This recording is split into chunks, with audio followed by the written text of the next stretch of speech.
Hi, Ronnie. Mute. Oh, all right. There you go.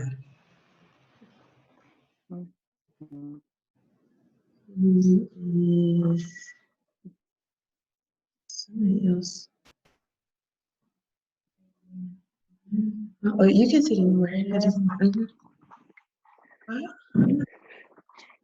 I guess I gotta change my screen. Ooh.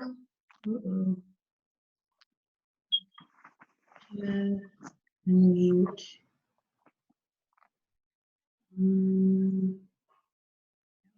There we go.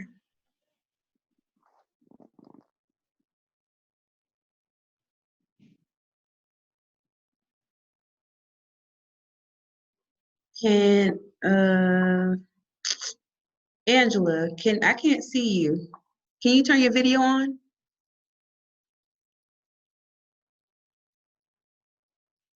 Hi, Tisha. Mute. I can't hear you. Can you hear me, Chef? I can hear you now. Okay. Okay. So I had Jessie here. Shamika, I need to help her with her getting Zoom. Waiting for Ephraim and the Mark. Well, Ephraim, Mark. Angela Lowe. I think that's everybody.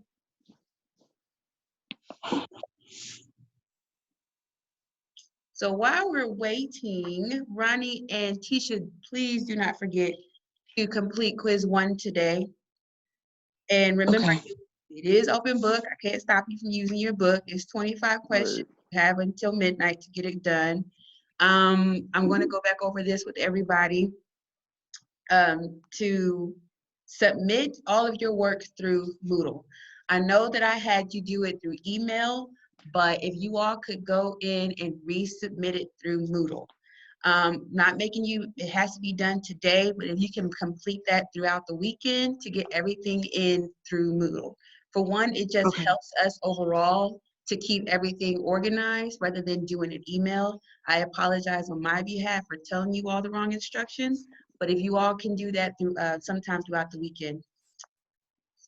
Okay. Did you see mine that I did do Moodle? Some of you submit through Moodle, but most of your work, of everybody's work, I've gotten through email. I can't go and submit your work through email, so you have to go in and resubmit it. I mean, on Moodle. Moodle. You have to go and resubmit. Okay. Because I tried to do it for you guys, but I can't do it. Okay. Oh, wait a minute. Angela, can you turn your video on?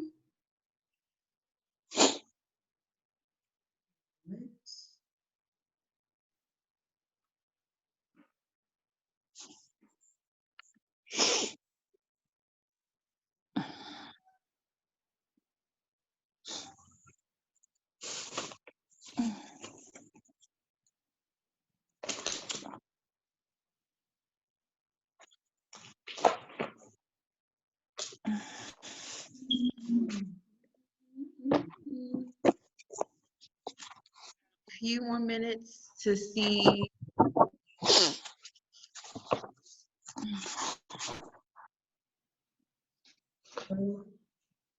Oh.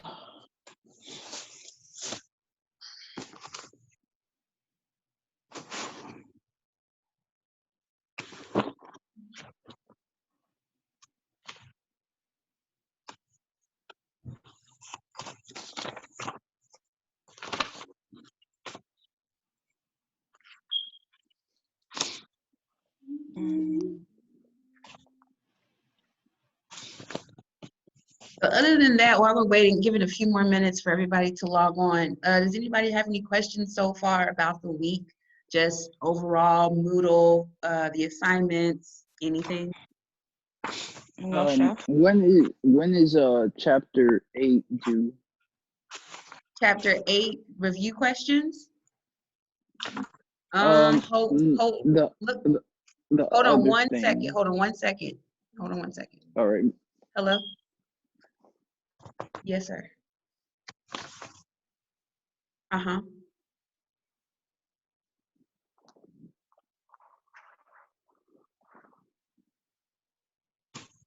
For join meeting?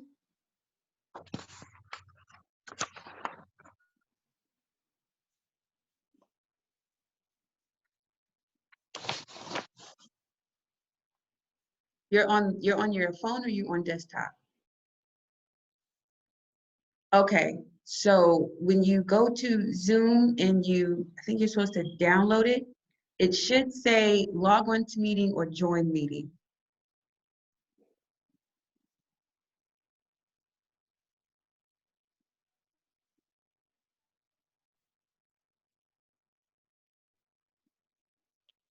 Uh-huh.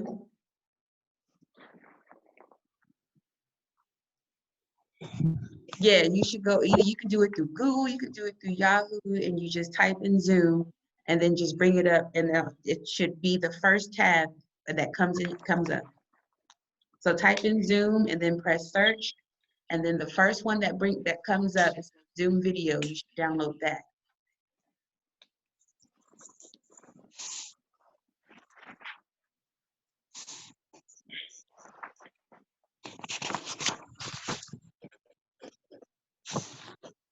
You see it says Zoom video? Okay, go ahead and tap that link.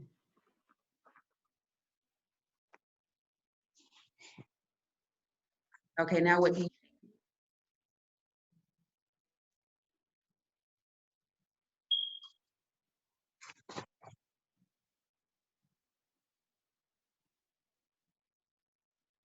yeah. Hold on, let me see.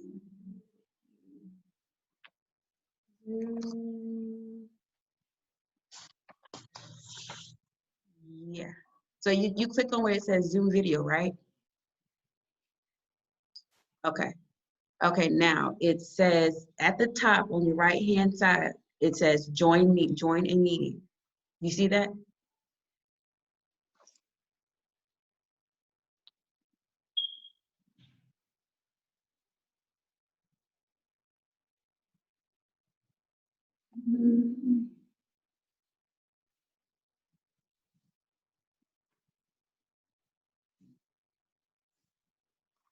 You should be at the home page right now where it says Zoom. It says oh my God.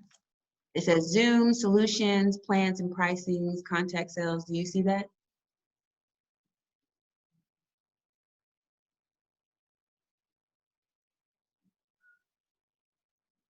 Sign in. Do you see anything that says join a meeting?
Because we're in the meeting right now. Mhm. It should, okay, let me take it back.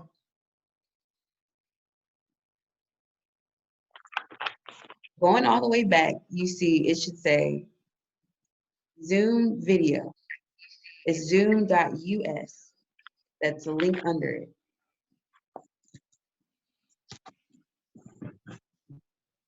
Okay, so if you click on where it says Zoom video,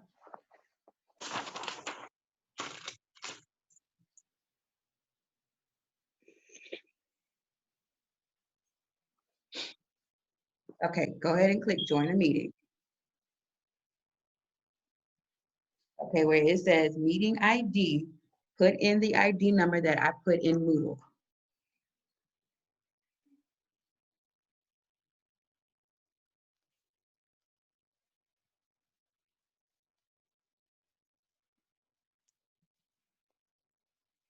Well, I can tell you the meeting number right now. Hold on, I'm trying to go back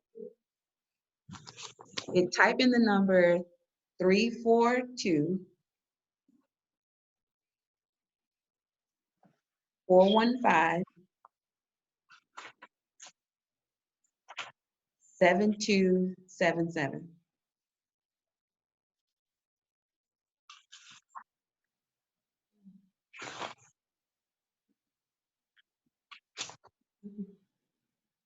Okay, now the password is 7. Huh? Yeah, go ahead and push join.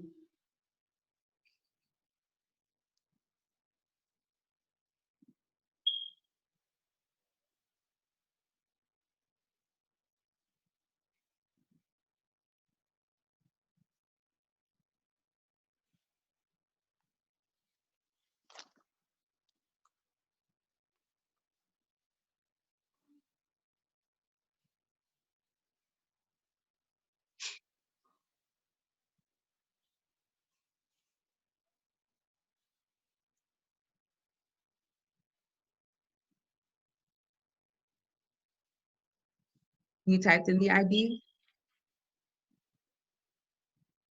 The member ID, the one I just gave you, the numbers that I just gave you, the member ID. Okay, so now it should be asking for a password. Okay, after you put in my ID, then you click join.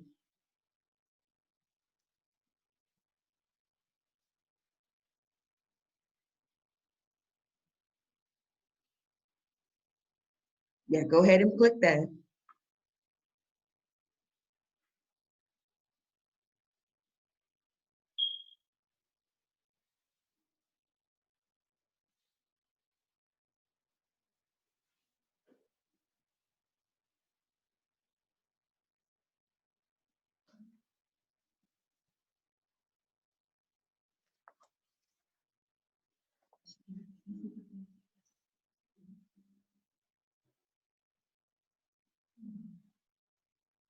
Yes.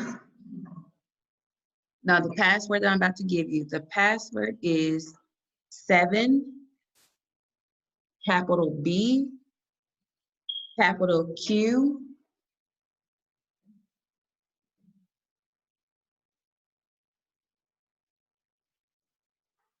lowercase y.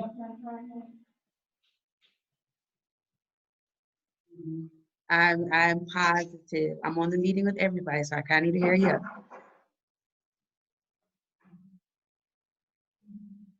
Capital A and lowercase s.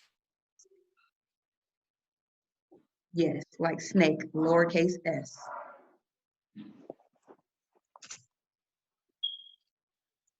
Yes,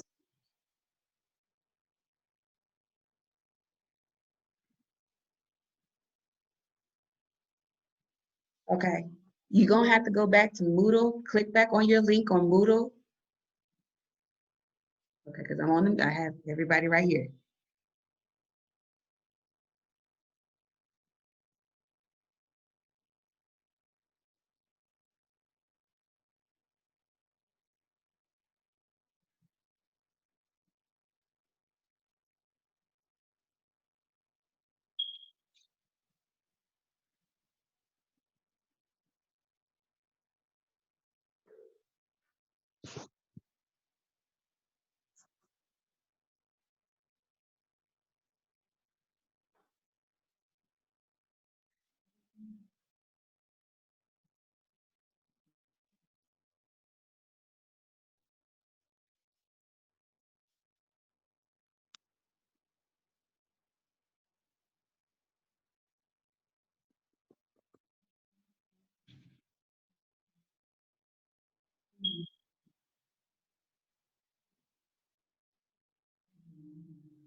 Did you enter the password? Okay, you're gonna have to go back to your link on Moodle and look in the ID number, and the password is right there. You can just copy and paste that password into there and it should bring you right into Zoom. Because I had to go ahead and go into today's lesson. Okay, let me know. I'll just find if you can't get.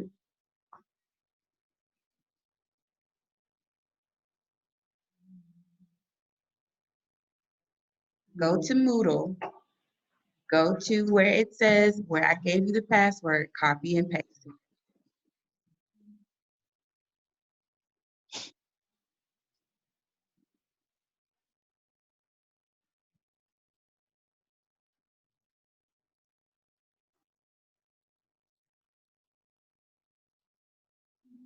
Type in the word, type in the number 7, capital B, capital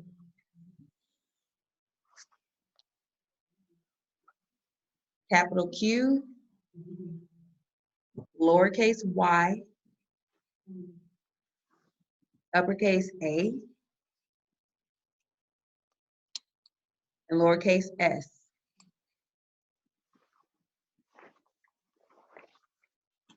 And then click enter, join. Okay. All right, I see you. All right, I'm getting off the phone. All right.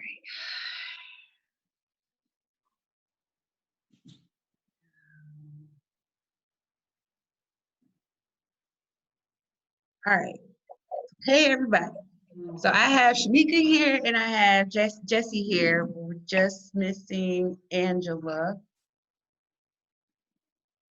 and Mark. Mark will be on later, I think. Just wanted to kind of go over this week.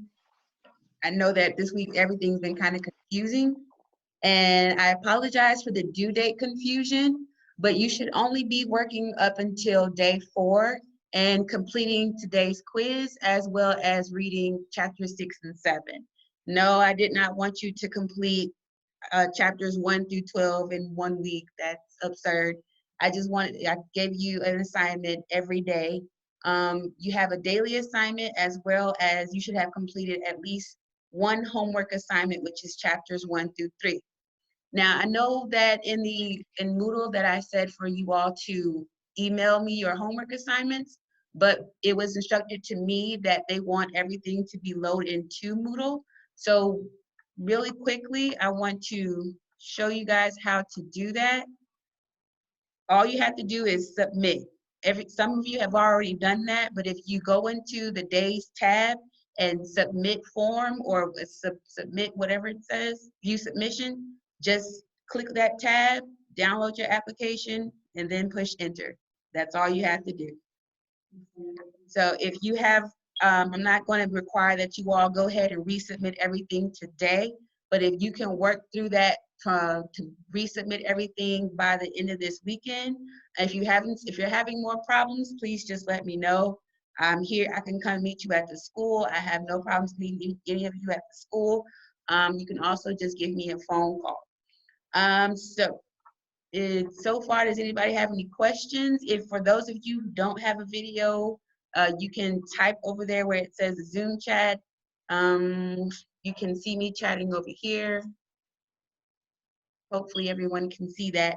If you have a question, and you can just type it over there, or you can just simply ask me. Does anyone have any questions so far, ladies? So far Hold on, all Ronnie. Hold on, Ronnie. the I'm due sorry. dates. Ronnie, hold on. Just 1 second. Jesse was talking. What were you saying? I was saying for everybody, if you can save your document on your desktop Yeah. and then drag it. If it helps, yes, you can just save your attachment or save your document on your desktop and then just drag it and just drop it right in there and that just push enter. It's not really hard. I'm going to see if I can share the screen. So I am All right, so for instance, can everybody see my Zoom screen right here, my Moodle? Mm-hmm. Okay, so let's say you're going to day 1. You have to do your exercise page 1 and 2. Down here, my screen's a little bit different from you all's, but down here at the bottom, it's gonna say submit form. You just click that, and you can just drag and drop it or just attach your file that way and then push enter. So that's all.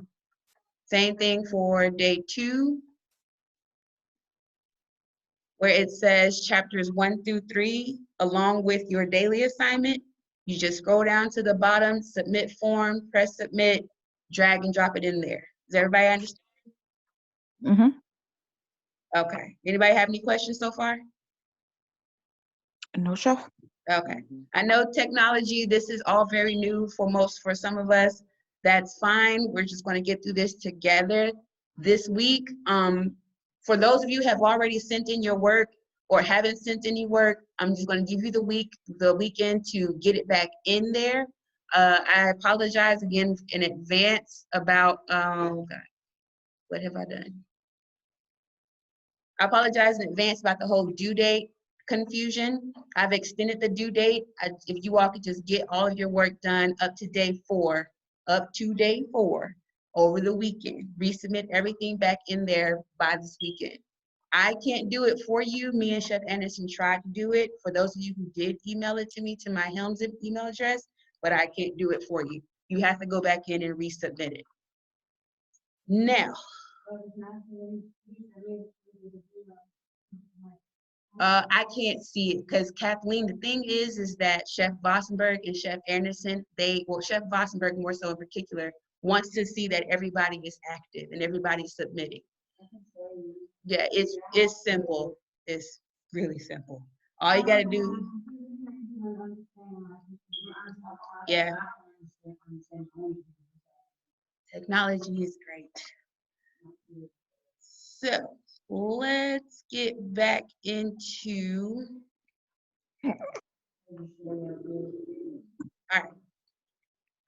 Do you still want it sent to your email also? I have been doing both Moodle and email. If you want to do both Moodle and email, that's fine, but if you just put it in Moodle, that's good enough. That's all I really need. Yeah, and also always send your own work to you in email. I have work that I did when I was in high school because I always resend everything to me in email. Just in case something is to happen, say I can't find it, or if I give you the incorrect grade, you can say, oh no, Chef, I sent it to you, I have it back, I have it in my email. You can always easily assess it that way. All right. It's saving it, but sometimes computer crashes and sometimes it'll reformat it if depending on, I know mine will sometimes reformat it, but I like to just go ahead and just make sure that I'm covered across all boards. It's just to go ahead and email it to myself, email it to my instructor, as well as email it to myself. So now I want to get into our lesson for today. I'm not trying to keep you guys very long. Like I said, this is just kind of trial and error right now, trying to see what works. My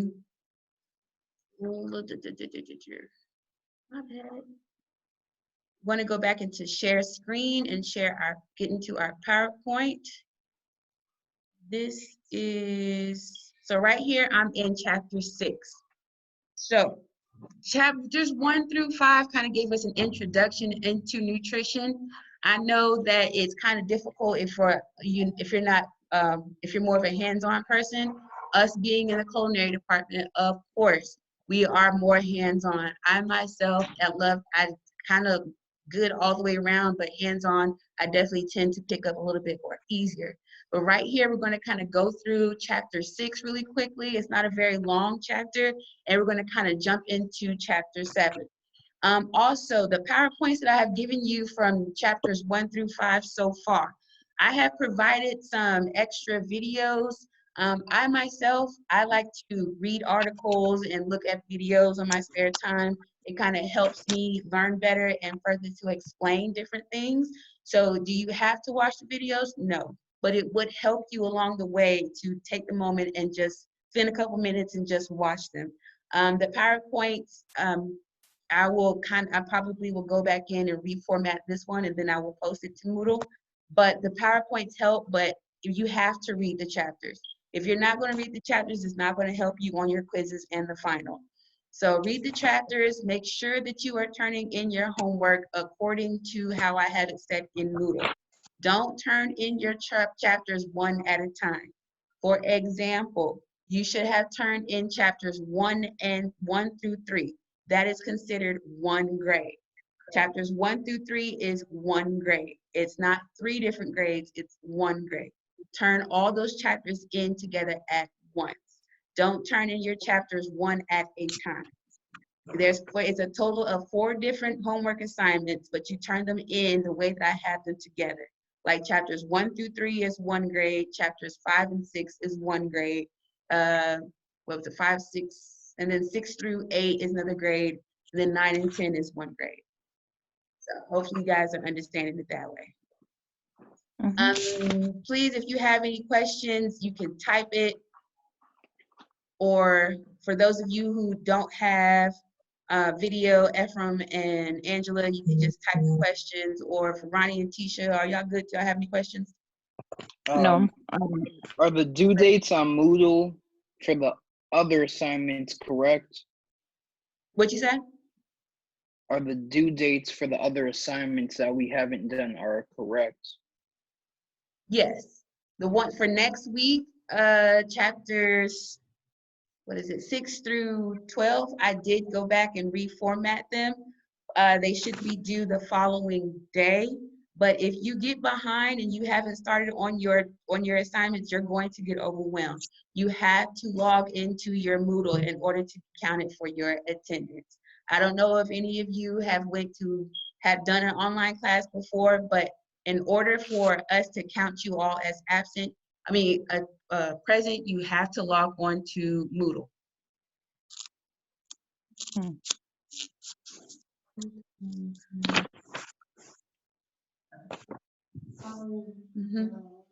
Chapters that we did, that's what you was just saying, I put chapters 1, 2, and 3 online. I have to type it, but I turned them off. So that's fine. Yeah, that's fine, but it's going to count as one grade. Yeah, but I'd rather you keep it together, because then I have to also print these things, and it's when everybody's submitted in it all different and out of order, then things get out of whack.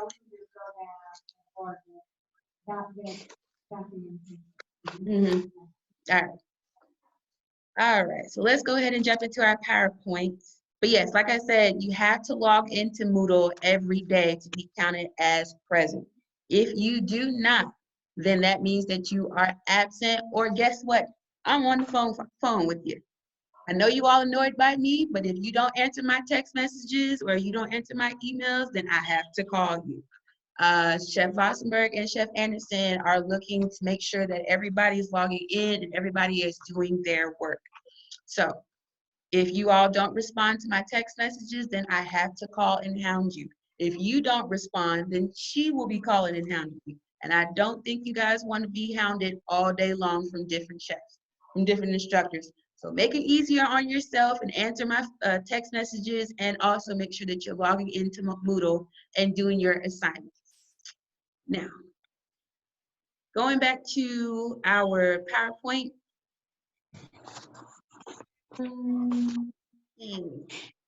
I'll post it. So you don't have your book. So I'm going to turn my computer so that Shanika and Jesse can come over here if y'all want to come over here on this side. Or if y'all just want to kind of just listen, that's fine too. All right, chapter 6. I'm on page 125. It's a really good idea for you all to read through the case studies. They kind of help to give you just a scenario of what it's like, just different things that you would face being in the restaurant industry. Just a little bit about myself. I graduated from Art Institute. a bachelor's in culinary arts and management. I did go for my master's, but at the time I was an executive chef, so I didn't get a chance to finish that. For dietetics and nutrition, different story.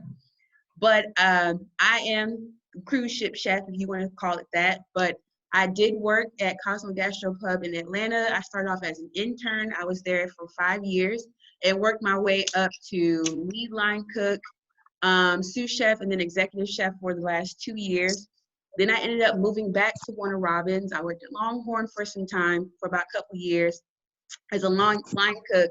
And then I started working on Norwegian Cruise Line. So I worked Norwegian for 2 full contracts in Hawaii. That two contracts is basically a year. You work every day for 5 months. Yes, that sounds like a lot, but after a while you get used to it. It becomes like a lifestyle. And then I ended up, Kilauea erupted, the volcano erupted, and then I went to American Cruise Lines. So I went all around the East Coast, Martha's Vineyard, New York, Rhode Island, Providence, all different types of places. The cool thing about working on a cruise ship is you do a lot of traveling, and you just make a lot of money. I was able to take a trip to Italy all by myself for a whole week, paid in full by me, and that was fun. I got to just bounce around in Venice and just explore.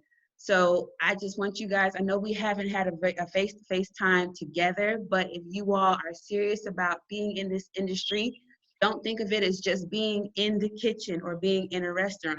Like for instance, right now, if you all are paying attention, everything and everybody is switching to delivery and home meal replacement meals because everybody is looking for convenience. The industry is getting ready to change drastically. Millennials are not necessarily looking to go into restaurants to sit down to eat. Everybody is looking for grab and go or to go. So it's something to kind of keep in mind. And also it's not about just being in a kitchen. You can be a sommelier, which is a wine specialist. You can be a vendor, a manufacturer for different types of food products. You can be a bartender, be into food and beverage. I like to think of the culinary industry as this big. There are many different avenues that you can take within this industry with it not just subjecting yourself to working in a kitchen for 12 hours in a day. Yes, you work long hours, long hot hours in the kitchen, but it's what I love. I have a passion for this industry. I don't take lightly to people who don't. So to be quite honest with you, I'm very serious about what I do. So if when we get into lab in about 4 weeks, things are gonna get a little different. I don't know about what you've heard so far, but I'm sure the stories are true. I'm very adamant about how things should be done in the kitchen. I love a sense of urgency. I love for things to be done precise, and I love time management. I'm very hard on about time management. That's one thing that every chef is about.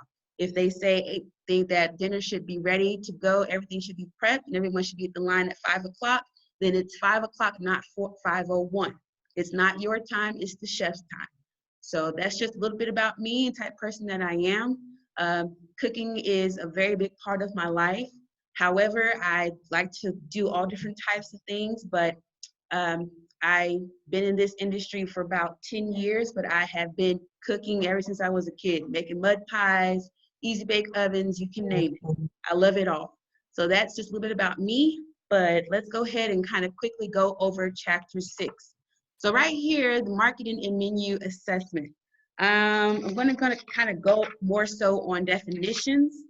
If you turn to page 126, it starts with assessing nutrition trends and restaurant and food service market. Kind of like what I just talked about, paying attention to different trends that are happening within this industry, like to go, for instance, home meal replacements. You went over that in chapter 1. Home meal replacements are different companies that do meal prep for you. People are definitely going more into the nutritious way, looking for more healthier options. And it's a very big market. It's something that I think that all of you should consider, especially if you're someone who has catering background. Home meal replacements is something that I would definitely look into doing.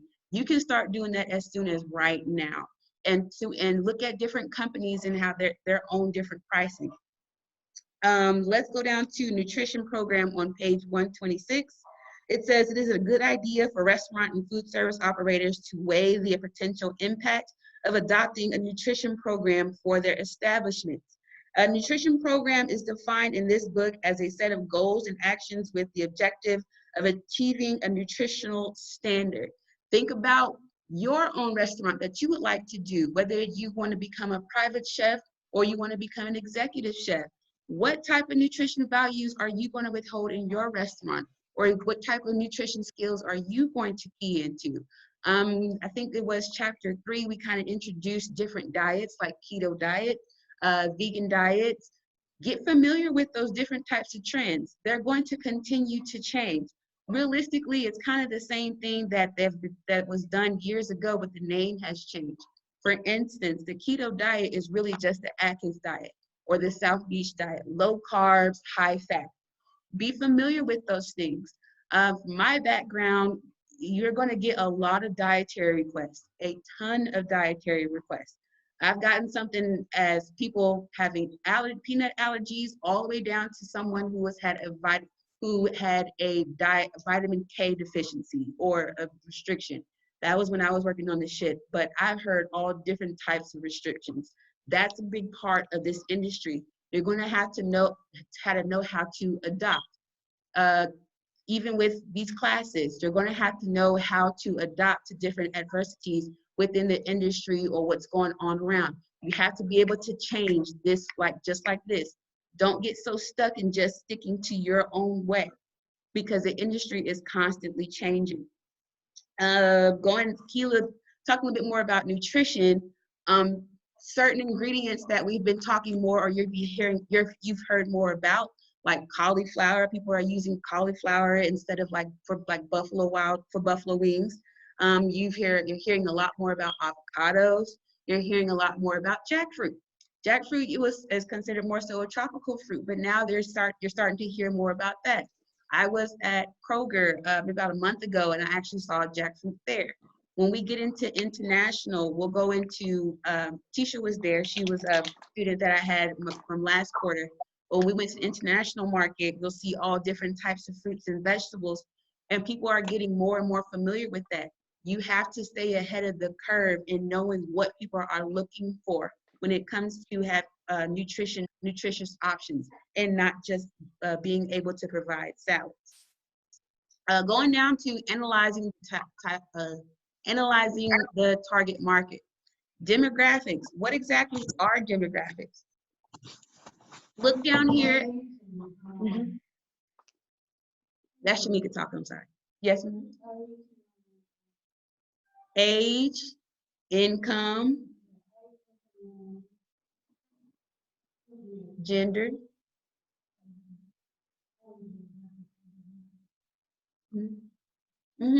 But demographics kind of covers just basically who is there, what is the age range there, what are more single people there, are there more family people there in your target area within that community of that restaurant or of your business. Look down here at exhibit 6.2, just a little bit. Demographic factors, age, household size, religion, that plays a very big part in how people eat, what they choose to eat. Some religions, they don't eat pork. Some diets, they don't eat, some religions, like Rastafarian, for instance, they're vegetarian. There's all different types of restrictions all across the board when it comes to religion. Even when it comes to holidays, for like Lent, people don't eat like red meat. We just had Easter, but when I was an executive chef, we offered more seafood options, especially during the weekend, because of people who were refraining from eating red meat. You have to be able to know about that, to know what's in your community. What are people looking for? When I was in Atlanta, I was living in Sandy Springs at the time. There was a lot of Indians, and there was also a lot of Jewish people there. So they were looking for more kosher options. You have to know what that means, what they're looking for. Also, different demographic factors, education, ethnicity, that plays a very big part. Geography, race, spending patterns. Spending patterns is a pretty big one right now, especially when it comes to millennials. How much people looking to spend? What are they trying to get for what they spend? Do they want more bang out of their buck for their buck? They're looking for quantity or quality. That's something that you have to consider when it comes to demographics. Typical age level categories. Child, youth, young adult, early middle age, late mid age, retiree. Who's eating what? Think about Macon when it comes to this. When I first moved to Macon back in December of '98, I noticed there's a lot of older people here. I just say wiser, but older people like to eat food that's low in sodium, a little bit softer, very familiar. They don't like to get too fancy. They like to stick with pretty much what they know. When we're like in our middle age, like mid-20s to about early 50s, we tend to explore more, tend to go out of our box and eat things, try different things out, which I definitely encourage you to do. But when we're young, we like to eat soft foods, and when we're older, we tend to like soft foods. So it's kind of funny how that whole thing happens. So kind of going to our next slide, conducting a thorough analysis. A competitive analysis, looking on page 130. A competitive analysis is a formal or informal process of assessing competitors in a specified geographic area or industry segment that examines the products or services offered by these establishments and their relationships to the target market. Who is your target? Who are your competitors? When you get into management, we'll talk way more about our competitive market. When we get in this chapter, we're also going to introduce SWOT analysis. And our next slide, that's the SWOT analysis. SWOT meaning strengths, weaknesses, opportunities, and threats. So say if you're building a business or a restaurant in a new community, you need to know the strengths, weaknesses, opportunities, and threats of your competitors, whether they be 3 to 5 miles around you, or they live overseas, but they're selling a similar product that you have. You have to know who your competitors are.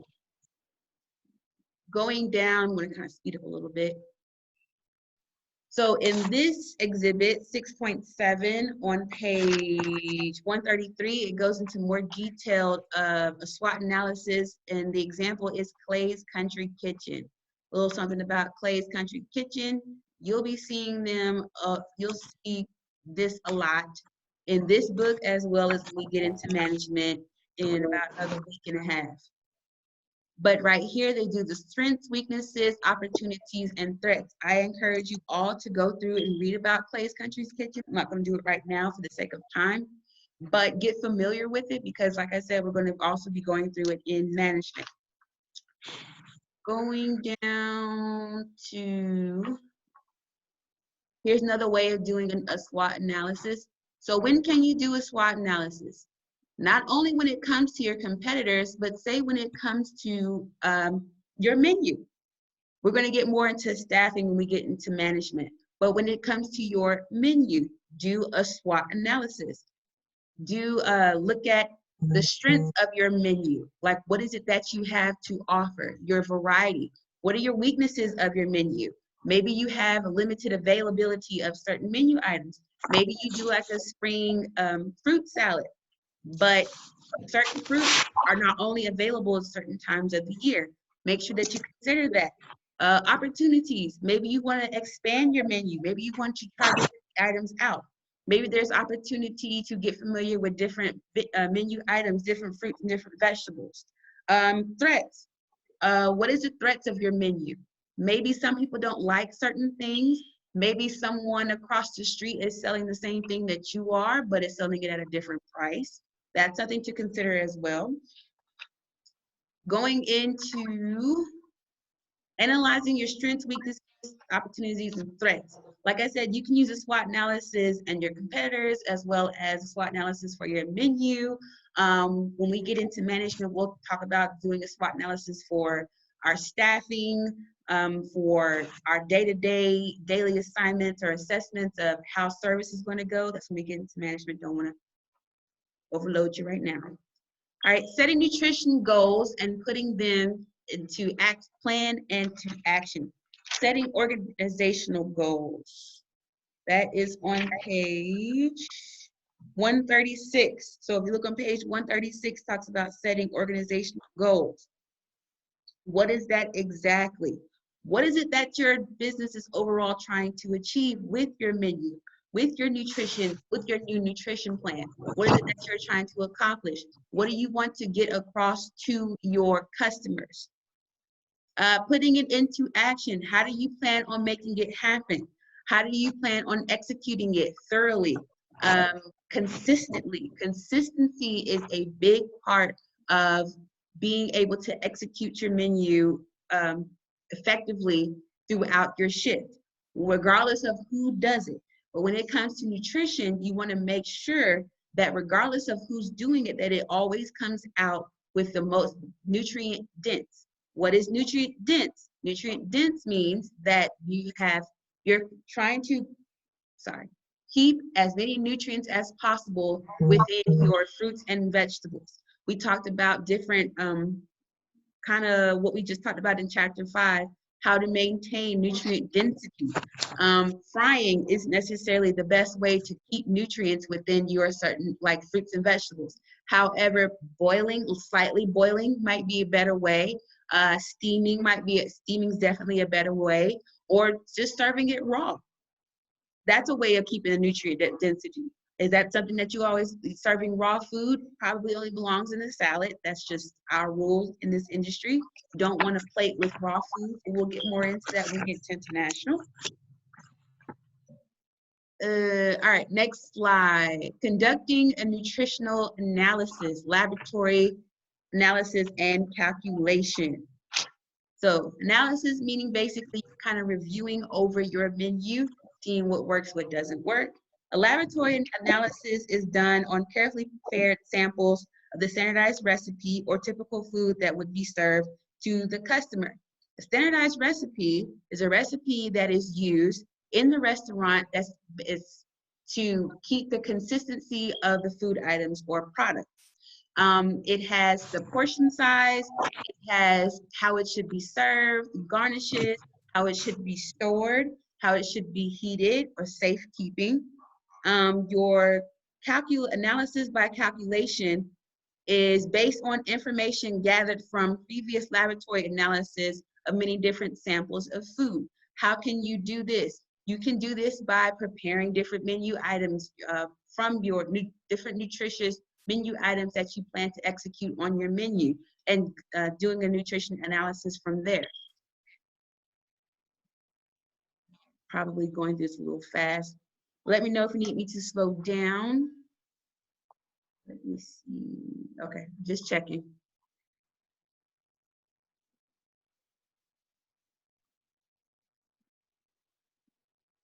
All right.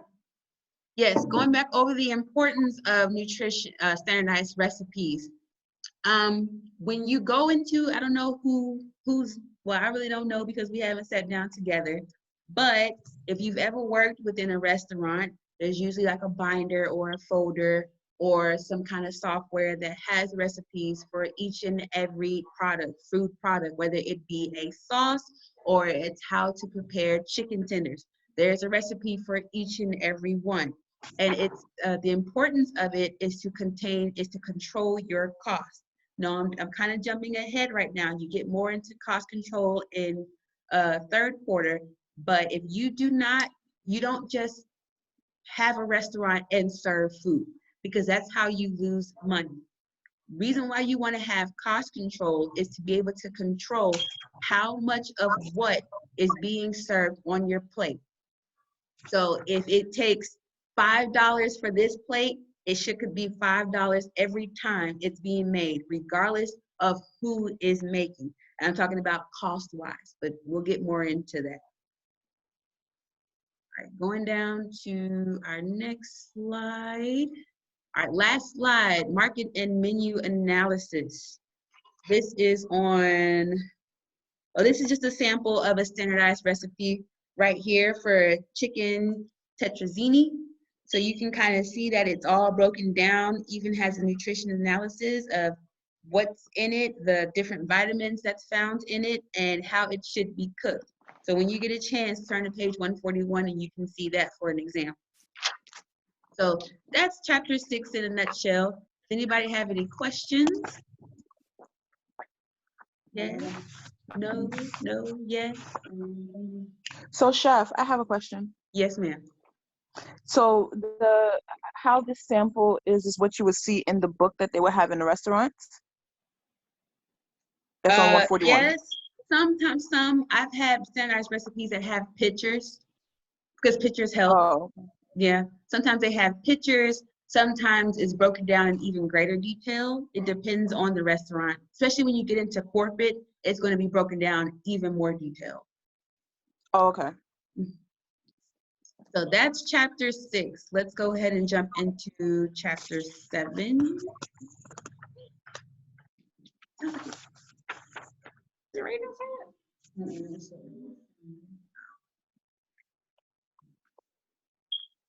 All right.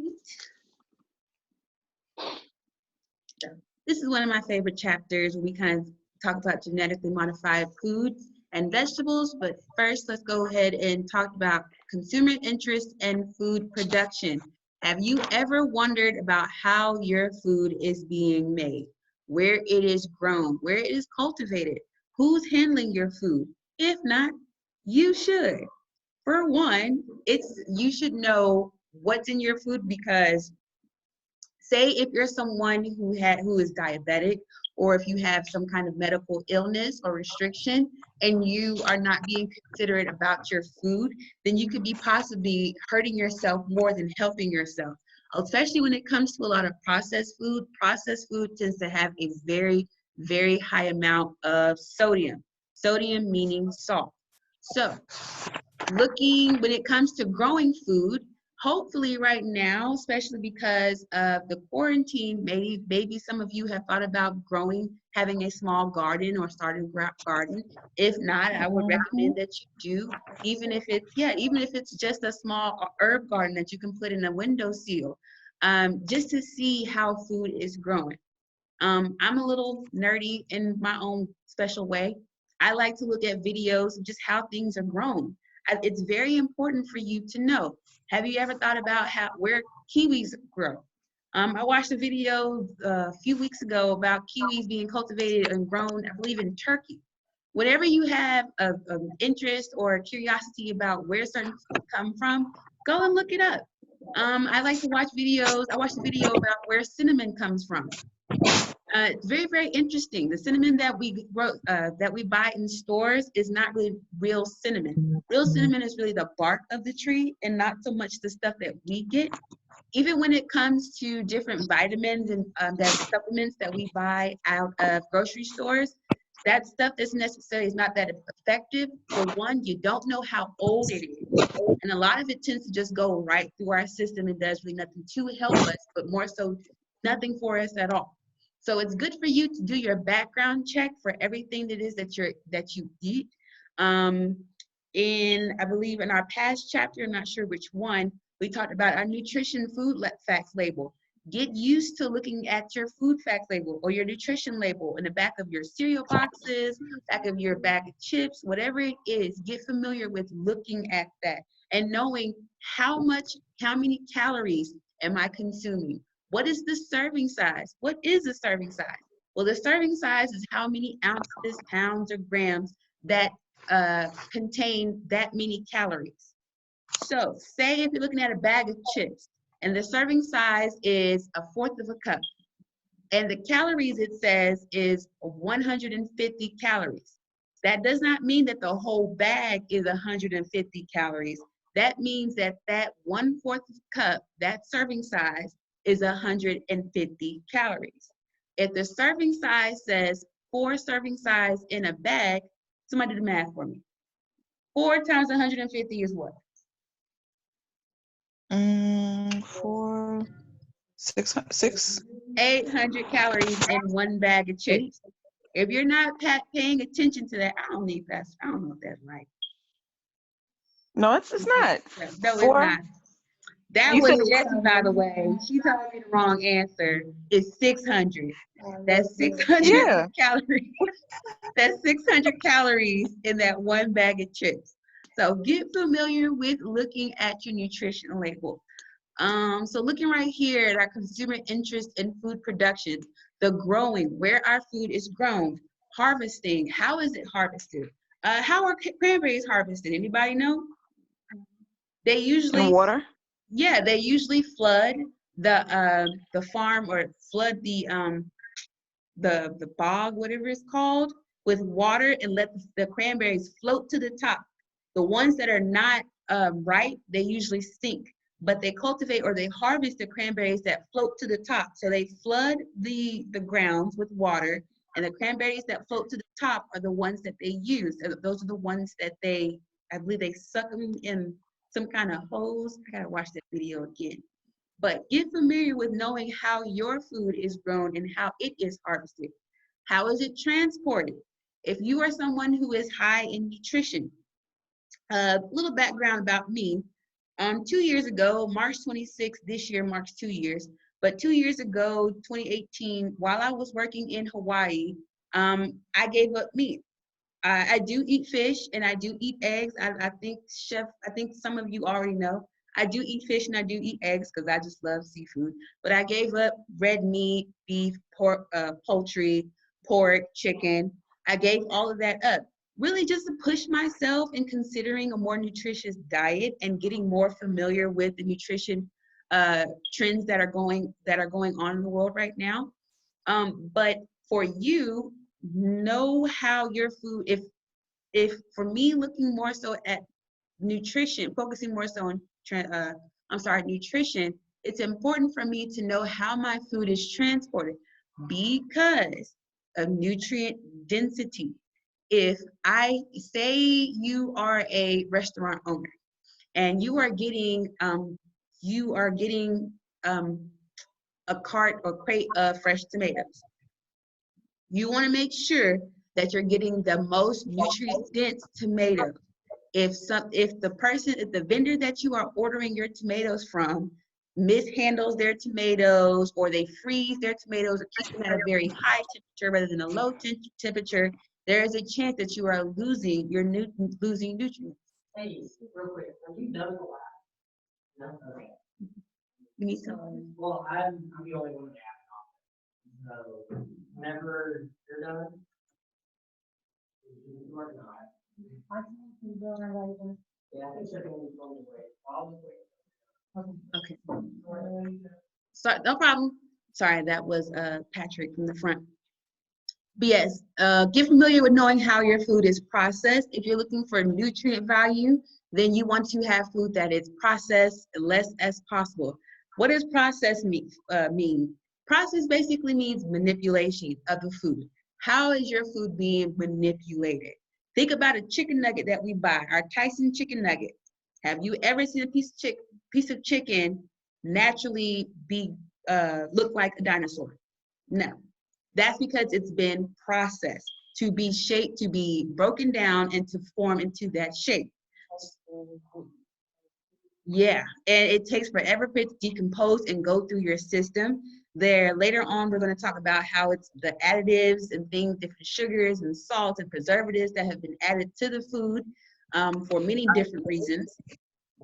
But yes, this is the stages of the journey of the food. I'm going to kind of keep moving on for the sake of time. Conventional farming, what does that mean? Let's turn to page 148. Conventional farming which is defined as food products grown using approved agricultural methods. You've seen this term before, USDA or FDA. That means that these foods have followed these certain regulations.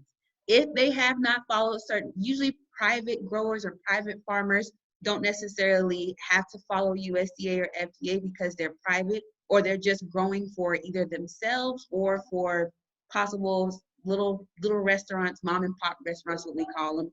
But for your big farms, they have to follow the rules of conventional farming and have to be approved by like USDA or the FDA or different types of laws. I'm sorry, Chef. Why wouldn't they have to do, if they're doing it, selling it to like small mom and pops, why wouldn't they have to go by the guidelines of the USDA or the It's FDA? expensive, and it's because they are not selling. They're not selling it to larger entities, so that therefore they don't have to follow those laws, if that makes sense. It's like, for instance, you all can't bring your own food into the lab to cook. For one, because we have a contract with a vendor. And two, we don't know if the food that you're bringing in is safe. If we were to allow you to bring in your food, we'd have to get a contract with you. Kind of makes sense?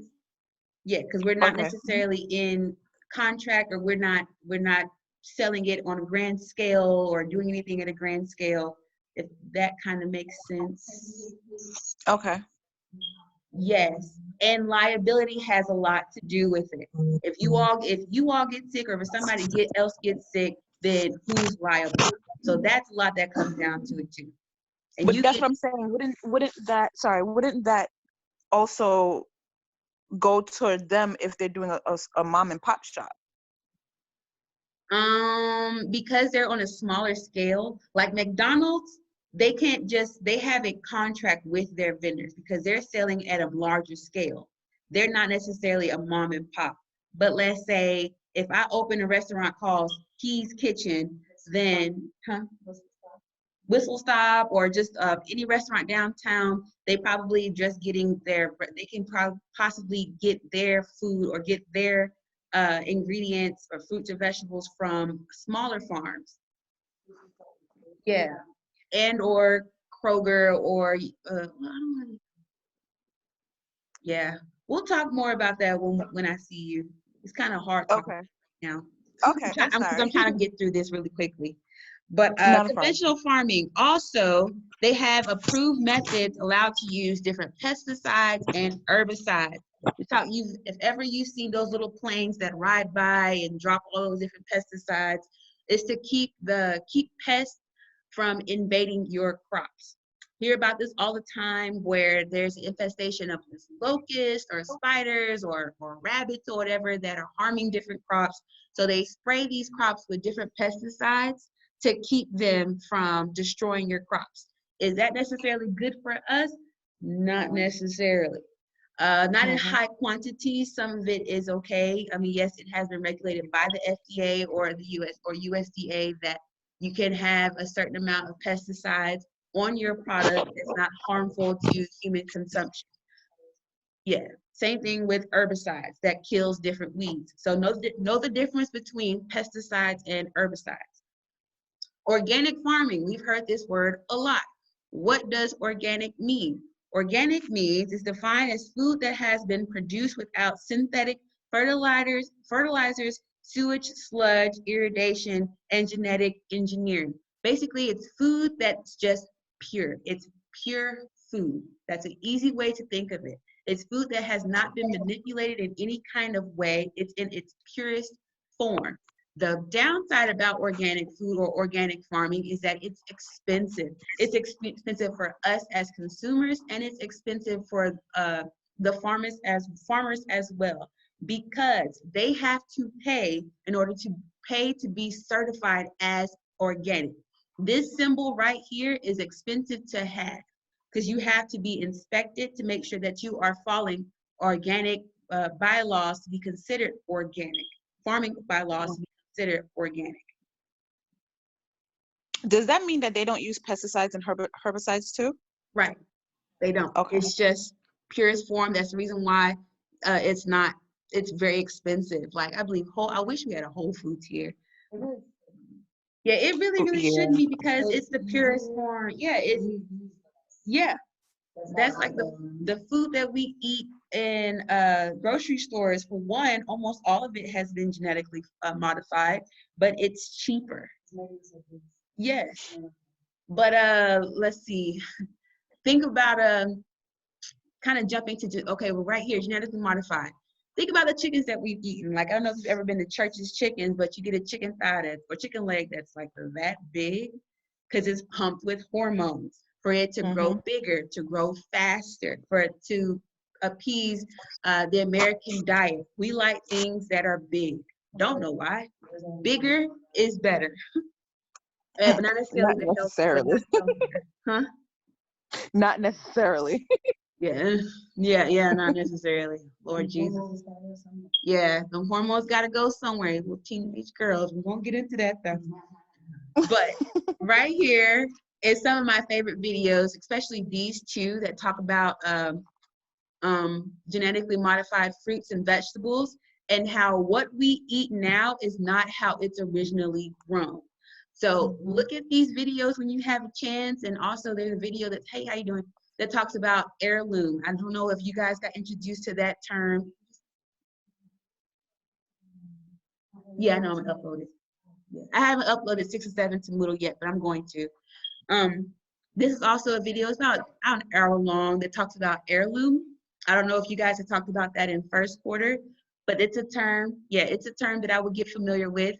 When I was the executive chef, we had a farmer in like North Georgia that would deliver like heirloom tomatoes that were absolutely beautiful. They were still like warm for the sun. They had different stripes on them. They were different shapes. They were purple, brown, yellow. This is something that a lot of consumers like to get into. They think it's really, really cool. So if you have some time, look into that video. Kind of rush. Harvesting and transporting food. What is the best way to transport our food? We kind of talked about this, to prevent both physical and chemical loss. I'm on page 152. Physical loss is caused by removing the tough fiber and vitamin-rich stems of broccoli when packaging frozen stems. For example, meaning that you're not changing the overall composition of the food, just the physical. That's like me putting on makeup or taking it off. I'm not a different person, I just look different. It's a physical change. Chemical is when it's the reduction of nutrients due to destruction or transformation of chemical composition of food. So let's say, that's more so physical. That's more so physical.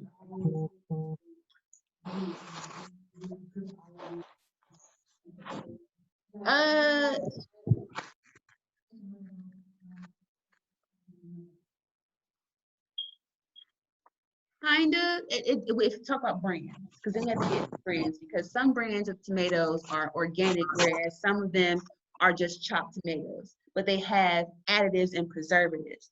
But chemical is when you've changed the composition completely. Yeah. So when you get a chance, look, read on page 152, and definitely look into, read more about processed food. We kind of talked about a little bit on that.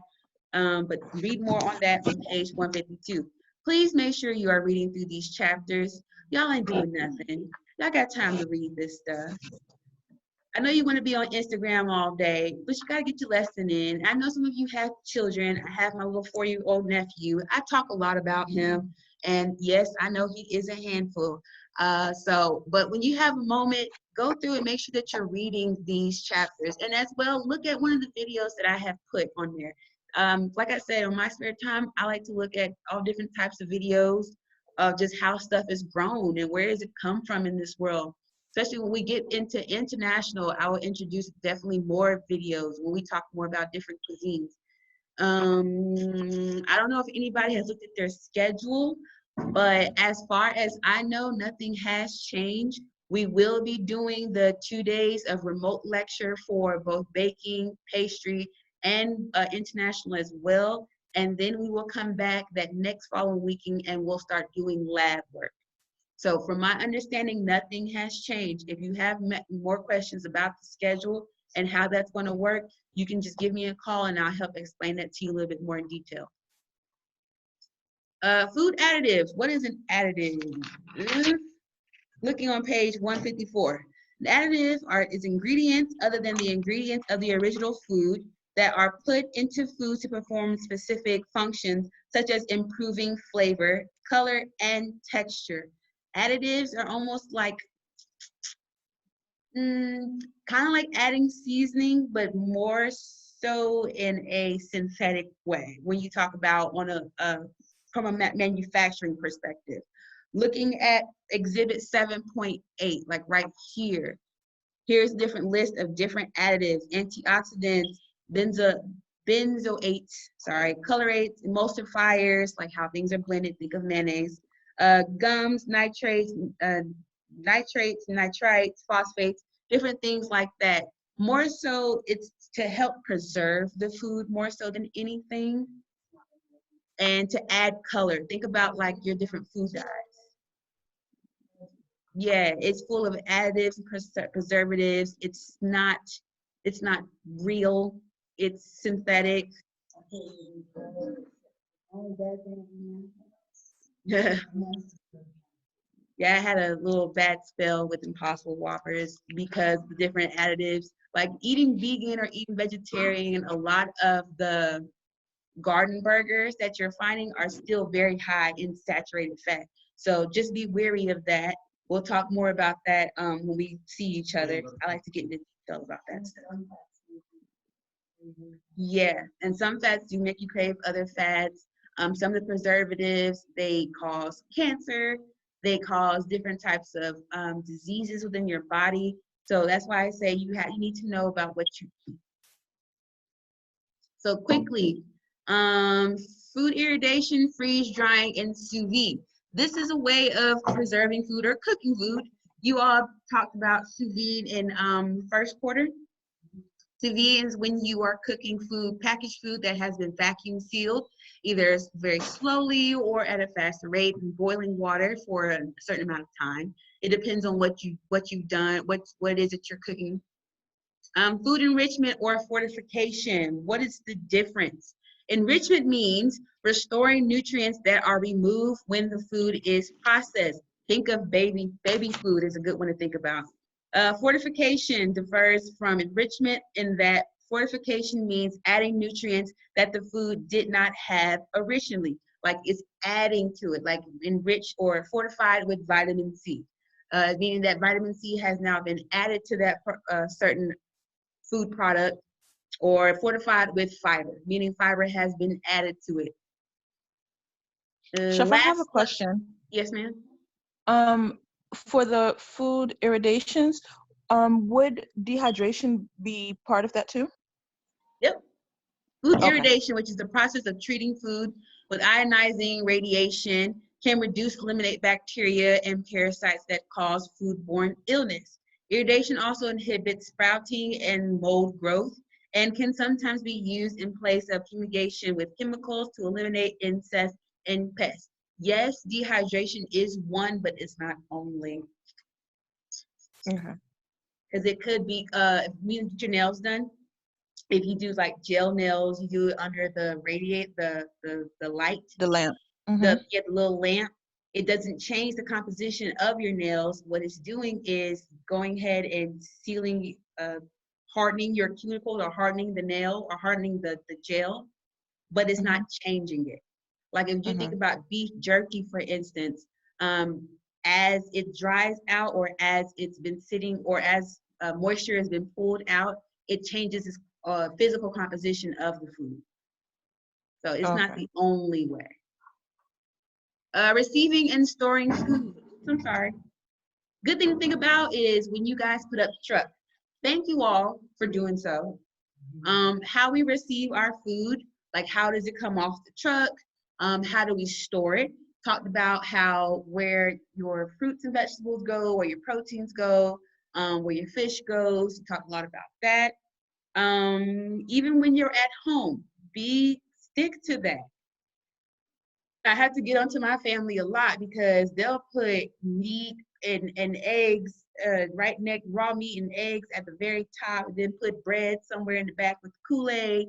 You're going to get sick that way. So even not just in restaurant or at school, be cautious of how you are storing your food in your own refrigerator, because that keeps the chances of you getting sick. And also it keeps the damage of your food, keeps down the possible damage of your food. Like, it would really suck if let's say you get canned goods and then all of a sudden you're just throwing them into your pantry. That's not the best way to store your food. For one, you're going to dent the can, which is a chance of botulism, which is an illness that can make you sick. But you have to be cautious of how you're receiving your food and how you are storing your food. Like storing certain fruits and vegetables in different places within your home. If you're keeping it in the refrigerator, it's going to ripen slower, whereas keeping it in the kitchen counter next to a window where the sun is shining, it's going to ripen even faster. I love my bananas in the fridge. Yeah, but they still hard in the middle. That's just me. I'm talking to Jesse. That's weird, people. My boyfriend likes his apples in the fridge too. That's Me I too. don't know why. I like them a little underripe too. I'm a little strange. Like, your taste buds change as you get older, and especially, yeah, you know, in this industry, I talk a lot about getting outside of your comfort zone. Tisha will tell you, I make you taste it. I will come right up to you and give you a spoon. I will make you taste different seasonings, different chili peppers, different mushrooms. It's not about whether you like it or not. It's about understanding. Yes, understanding what it is that you're tasting, what it is that you're looking for. When I used to be a line cook, I would get exhausted from constantly tasting food. So, but because I had an understanding of what it is that I was cooking with, I didn't have to always taste them because I had an understanding of what it is that I was working with. But that comes with experience. I'm sure some of you already have that just cooking at home. When we all get together, we'll talk more about our different backgrounds, and hopefully we can have a big meet and greet and really get a chance to get to know each other. I do apologize that it has to be this way, but for our own safety and our own benefit, it just has to be this way for right now, guys. So that is a cap on the PowerPoint in today's lesson. Today, to kind of help with making sure that you guys understand the lessons overall, we will do another Zoom call on Monday at the same time at 2 o'clock. Yay, good times. If you are having problems setting up Zoom, please give me a call. Don't wait until we actually are in the meeting to then try to set up Zoom. Do it ahead of time. Anybody have any questions or concerns? I'm sorry, I didn't hear what you said. When the next one would be? Monday at 2 o'clock. I will put the announcement in Moodle. This has also been recorded, so all these meetings will be recorded. So if you need to go back and look at them, you can. And I will post the PowerPoints. I'm going to do a little bit of editing to them, but I will post the PowerPoints if you need to look at them. And if you have any questions or concerns, please shoot me an email, text message, or just call me. I'm pretty much always available. Just keep it before 5 o'clock, guys. I do have a life. But I'm still here for you. If there's anybody have any questions or concerns? Nope. All right. You all have a great night, and I will see you, or I will look forward to seeing you guys Zoom Monday at 2 o'clock. Have a good day. Have a good one. Bye.